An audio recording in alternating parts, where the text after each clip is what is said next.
हाय साଙ୍ଗमान नमस्कार जय जगन्नाथ। आज सोमवार कार्तिक मासर प्रथम सोमवार जेहेतु हबिष डालमा तो निहाती बनवा दरकार।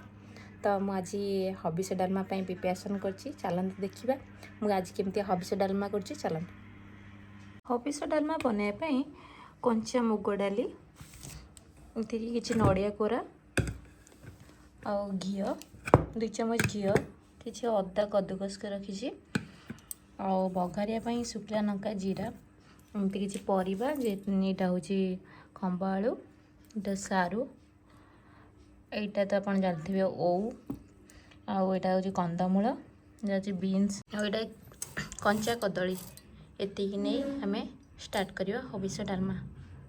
एबे देखंतु मु गैस पर करेई पानी बसई देछि जेहेतु मोर माटीर किसी करेई का नहीं से घरे थिबा करेई यूज करछि। जो पात्र रे मापिकी मु डाली व्यवहार करथली सेई टाटिया रे मु 2 ताटिया पानी देबी।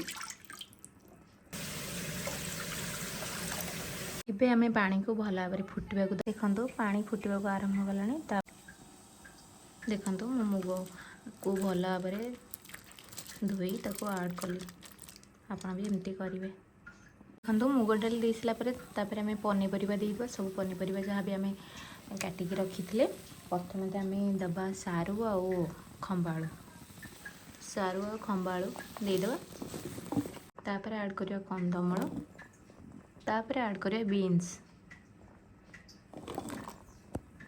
कदली को ऐड करवा सब परिया पकई सारापर एमती टिके आग ऊपर तल करदे।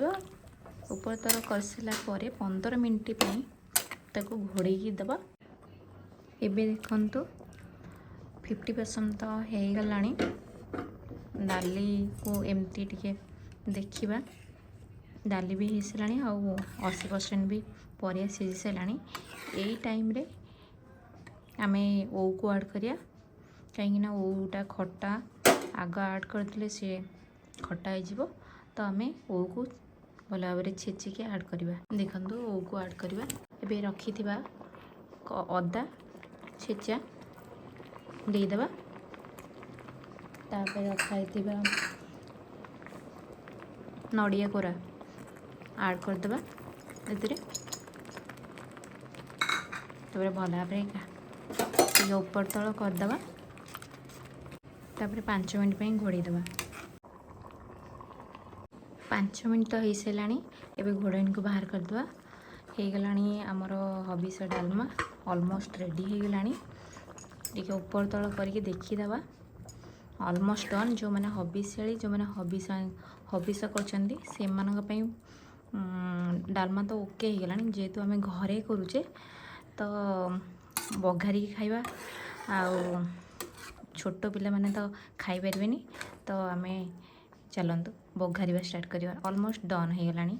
बघारे आउ टे टेस्ट लगे मारे अलग गोटे पैन बसई घी रखी ऐड करवा। आम घी ऐड कर शुखला लंका ऐड करेंगे और किसी जीरा ऐड करेंगे।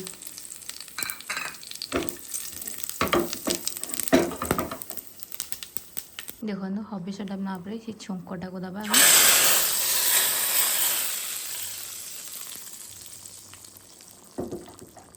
एबे हबिष डालमा रेडी हो गलानी। देखो तो किसी जीरा लंका गुंडा ऐड करदे आउ टे टेस्ट लगे बहुत भल लगे। आपण भी घरे करके एमती खातु आपन को बहुत भल लगे।